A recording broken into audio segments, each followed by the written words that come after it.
from the studios of Farm Journal Broadcast. The needle moves ever closer on NAFTA renegotiations. Plus, I'm Betsy Gibbon. What do economists say pork prices could potentially do long term? We'll have that story from Des Moines, Iowa at the World Pork Expo. in agribusiness, acres or yields, which matters most? But let's take a step back, and I think it's probably a little bit more important to still measure how many acres did we get in. Could the future of strawberry harvest be hands-free? And these 4-H'ers are learning to lend a helping hand to their neighbors and community. AgDay, brought to you by the dependable, longest-lasting Chevy Silverado.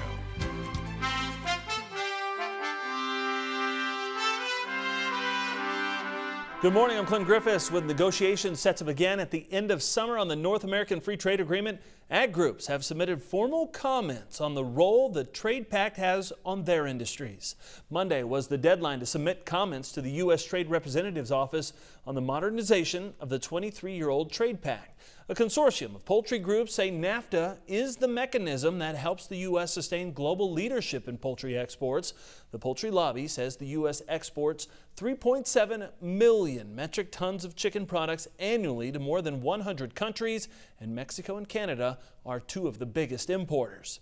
In other trade news, the U.S. has finalized details under a plan to send U.S. beef to China. For the first time since 2003, USDA posted the requirements for its export verification program for U.S. establishment shipping to China, which will enable packers to apply for approval to export there. Analysts say there are some hurdles the U.S. needs to work through with China in order to put that first shipment of beef overseas to the country. China is very interested in traceability. They want to be able to trace the origin of any beef that they import back to the U.S. or at least cattle that were raised on U.S. soil. So that's going to be one of the big obstacles here. There's really kind of a small percentage of cattle right now, or a small percentage of beef that's eligible for this kind of thing under these type of stipulations. So there's going to be some negotiations forthcoming, I think. But ideally, we'll get to a situation where we can freely export beef to China, and that would help the demand base. China has emerged as a major beef buyer in recent years, with imports increasing from 275 million in 2012 to 2.5 billion in 2016. Now, until the ban took effect in 2003, the U.S. was China's largest supplier of imported beef, providing 70% of their total intake. The front and back month contracts for pork are lingering near that $80 mark, a price some didn't expect to hang on this long. With a flush of pork now on the market, could the prices stay? Betsy Gibbon reports. A flush of U.S. pork is on the market. But pork industry experts say the reason prices continue in the green is not because of supply, but demand. We're currently seeing, so far this year in 2017, 15% more exports of pork. Strong demand is sure how we would explain the situation of more supply but even higher prices. Experts say the increased appetite is global, and pig supplies are not getting smaller anytime soon. We're going to produce 4% more pork this year and 4% more pork next year.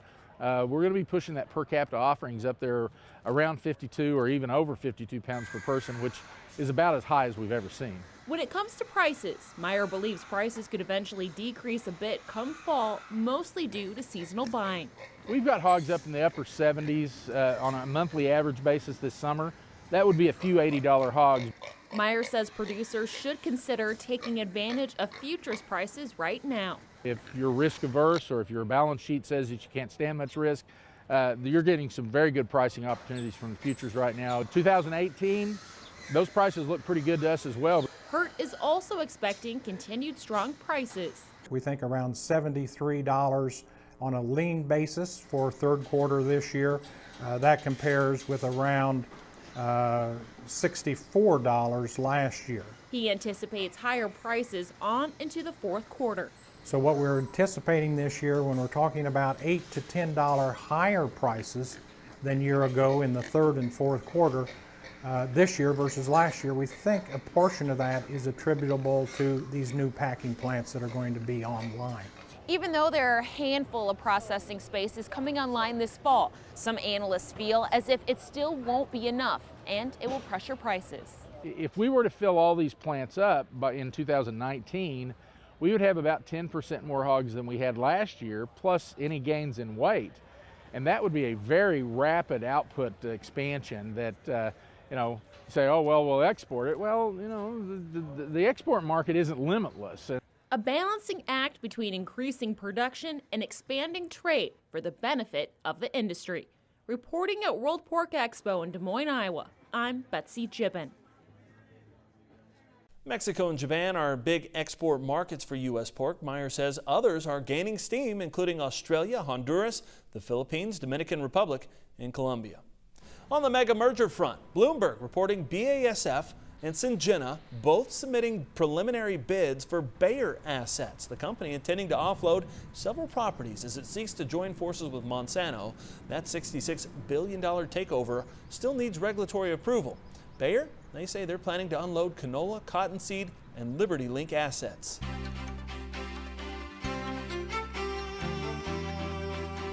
Mike Hoffman has a look around the country in today's Crop Comments. Good morning, Mike. Good morning, Clinton. We'll start in Peaver, South Dakota. Louis Nigg sent us this picture on Twitter. He says they got a surprising 2 inches of rain Tuesday morning on his corn crop. But even right after, it was tough to find any standing water. USDA says corn conditions in South Dakota are only rated 45% good to excellent. And down south in the Lone Star State, Peter Hill sending us a picture of sorghum near McAllen, Texas. USDA says out of the top 11 producing sorghum states, 71% is in the ground, 2 ticks behind the 5-year average, and 65% of the Texas sorghum crop is rated good to excellent right now. Taking a look at the root zone moisture, we'll take a longer look at this coming up, but you can see a few changes, especially in the southeast. We'll have that in your forecast coming up, but first here are some hometown temps. Visit farmjournalpro.com. Trusted analysis, professional insight.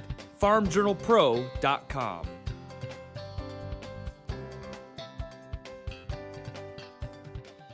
When we come back, we'll discuss why acreage numbers still matter more than yields. Jared Creed is our guest, and taking the human touch out of strawberry harvest on the Packer TV, plus a trip to Tennessee.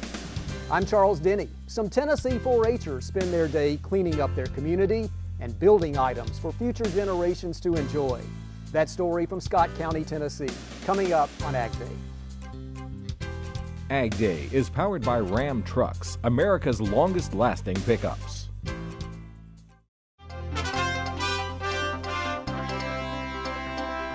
Agribusiness, the green returns to markets on Tuesday. Let's see if we held on to the rise. We get the close from the floor this evening in Chicago. Live cattle market was sharply lower here on Tuesday and has been under a little bit of pressure here recently. The first thing I'd like to talk about is the box beef market, which is actually held together very, very well. We're trading near some multi-year highs, so I don't believe that that's the reason for the correction here. The beef market is held together very, very well again, and I think we're into some 3 or 4 year highs. So some very, very strong trade there despite what's been a kind of a lower cash cattle board here on Tuesday and really to start off this week. Now, I think we have seen a pretty big change in ownership here recently. We've seen a nice little rally in the corn market. It's broken out to the upside of what had been a multi-month trading range. I think you've seen 2 things, some pretty aggressive farmers selling, and I think you've seen some pretty aggressive fund buying. Funds have reduced their short position pretty aggressively here during the last 14 days or so, and that's kind of been the trend. We're seeing the fund short covering being met by farmers selling and farmers trying to take advantage of a rally in a market that really hasn't given them much to work with here recently. Again, Joe Vaklovic from CME Group here in Chicago. I've got Jared Creed here at the Agribusiness Desk today. Jared, let's talk about what's really running these markets or should be driving these markets. A lot of times we want to start talking about yield, but you say it's still too early to do that. Sure. So here we are almost to the first half of June, and everybody's ramped up that we had a few planting problems, and it's going to translate into yield issues right away. And I'm not going to argue that, but let's take a step back, and I think it's probably a little bit more important to still measure how many acres did we get in. Okay. You relate to last year. It wasn't 170-some bushel corn yield that hurt us. It was the fact that we planted 94.5 million acres, which was 2 or 3 million too much. Right. So in today's situation, everybody started the year expecting somewhere probably 90 to 92 million acres of corn, some just below. And Mother Nature's playing a little bit of a tail on us, so maybe we're going to finish just below 90. I'd just say 90 here today. That is more important than even discussing some of this yield right now, and especially as you look at the demographic of the U.S. farmer right now. Okay. I think there's many people that are concerned of why are we not seeing the market react more than we have with some of these weather issues we've had. So I would estimate that the American farmer still has roughly 30% of last year's corn to sell before we get on a combine this fall. Wow. 30% is not that far off the norm, but it is far off the norm when it's 30% of a 15 billion bushel crop last year versus the normal, 13, 14 billion bushel crop.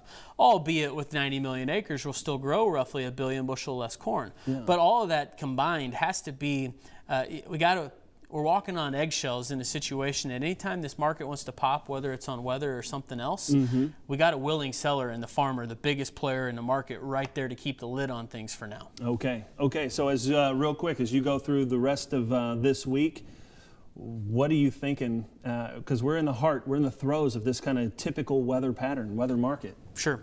As pointed out probably previously, we're right here at the peak of seasonality. So we have to monitor that. We got to be careful that we're not going to turn the page and move on as we have done in years past, lower. Weather and seasonality, that's what's going to drive for at least the next 2 weeks. Okay. June 31st, big report. And right after that, we're going to focus on a forecast that we get on July 4th and move forward from there. Right now, acres, June 31st report, and then weather from that point moving forward. All right, we got a plan. Appreciate it, Jared. Thanks for being here. We'll be back with more Ag Day in just a minute.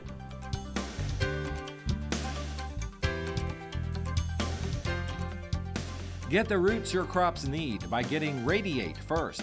Visit lovelandproducts.com/radiate. See your CPS dealer today.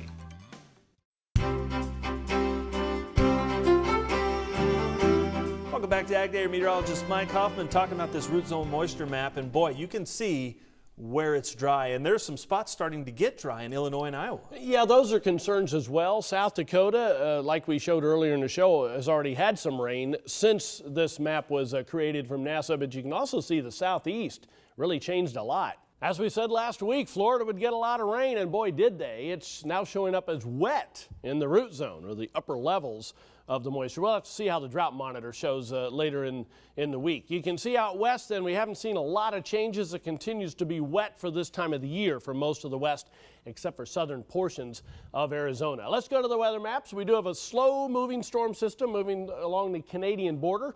High pressure in the southeast, hot and humid down there. High pressure, cooler and drier in the northeastern portions of the country.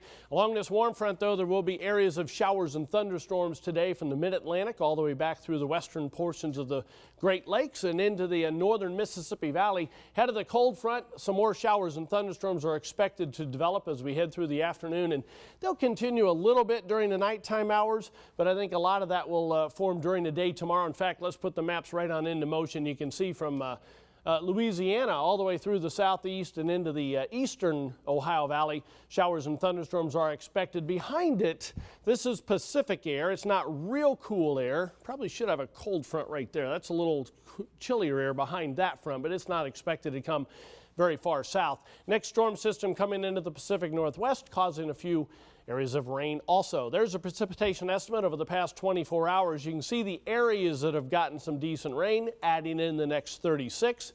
We start to see some widespread areas, but I don't see any widespread heavy rains, but I do see pockets of heavy rain. But as you can see, there are a fair amount of areas that get at least some rain over this 3-day period, so not too bad there. Temperatures this afternoon, 80s and 90s throughout most of the plains except the western Dakotas. That extends over into the mid-Atlantic. Cool in the northeast, cool in the northwest. Low temperatures tonight going to stay pretty muggy from the central plains southward to the Gulf Coast. Cooler, though, in the northern plains. And you can see as we head through the day tomorrow, still lots of 80s and 90s from southern Minnesota southward. Otherwise, still cool in the far northeast, and northern Rockies continues to be cool as well. That's all because of this trough that's kind of trying to dig eastward. It comes into the ridge and gets blunted a little bit, but you'll notice, as we showed you yesterday, trough is expected to form over the Great Lakes in the northeast by Sunday, Monday, and Tuesday of next week. That's a look across the country. Now let's take a look at some local forecasts. We'll head to Hobbs, New Mexico. First of all, partly sunny, hot and rather humid, high near 100. Take a look at St. Cloud, Minnesota. Partly sunny, rather warm, high of 84. And finally, Salyersville, Kentucky. Warm and humid, a couple of showers and storms, high of 84. All right, still to come, we'll meet some kids lending a helping hand to their communities. But first, the strawberries of the future may not need human hands at harvest. This harvest crew may be all the help farmers get. Packer TV next. We're pitching in to help our neighbors, and you can join us. Go to wildfirerelieffund.org to learn more.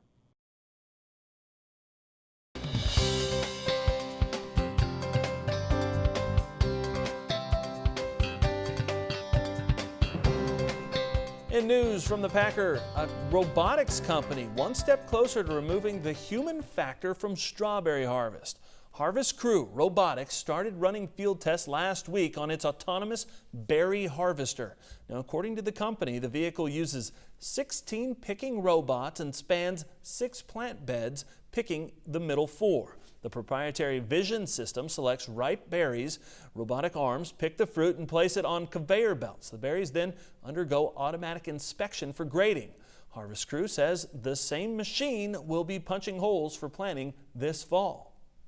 In other news, Walmart investing in new cantaloupe technology, hoping to improve sales in the off-season. The grocer rolling out a designer cantaloupe after researching hundreds of varieties. Walmart says typically imported late fall and winter varieties taste woody, leading to poor sales. Well, its new cantaloupe, developed with researchers at Bayer, is still good to eat while being tough enough to make the trek from warmer climates. The designer cantaloupes are available in 200 stores, with more to come this fall. And following recent news reports, the Organic Trade Association is starting a task force to work on best practices and verification of international organic products. The anti-fraud group will set guidelines to help make sure international supply chains ship truly organic products. The decision follows some recent reports of fraudulent organic corn and soybeans entering the U.S. from Turkey. And up next, Charles Denny.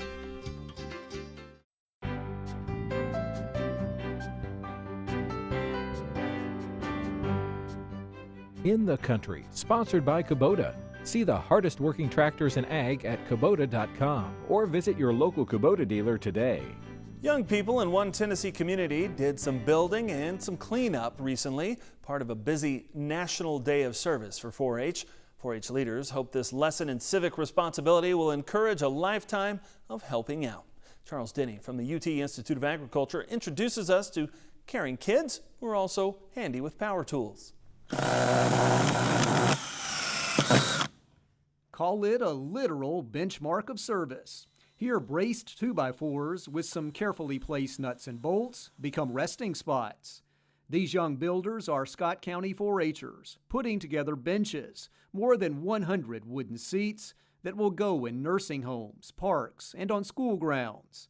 Each bench takes about half an hour, but Will King says it's still important to put in the time.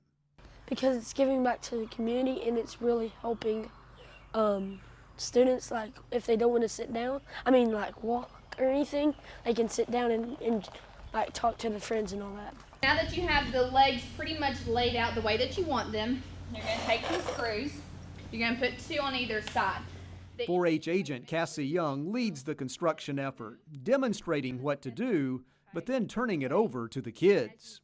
Teaching kids how to use their hands and how to really make something and be proud of their accomplishments, to look back at the end of the day and see what all they've done. Young says 4-H'ers learn the importance of service and some handy skills as well. Just learning how to use a tape measure and a carpenter's square, and they always look at the carpenter pencil a little funny because it's not round like they're used to seeing in school, but just exposing them to new skills and abilities has been a pretty great experience. This call for community action went out across Tennessee and the country, part of the National 4-H Day of Service. 4-H leaders teach there are 5 steps in community service: preparation, action, reflection, celebration, and future plans. The group isn't done. Now they're talking trash, or rather picking it up. They cleaned up bags and bags of unsightly litter. Because it really helps the community, and we need to pick up the trash because it's really bound down the highways. You know, they are going to be the keepers of Scott County for the future, and so if they learn these traits now and they learn these characteristics or have these characteristics now, then we'll have a solid foundation. So whether it was creating something new or taking something away, it was a full day of service for these 4-H'ers. And what we're also building here is a stronger future for a community, a generation with an enthusiasm to help. This is Charles Denny reporting. And that's all the time we have this morning. We're sure glad you tuned in. Start your day with us. For Betsy Gibbon and Mike Hoffman, I'm Clinton Griffiths. Have a great day. AgDay is powered by Ram Trucks, America's longest-lasting pickups.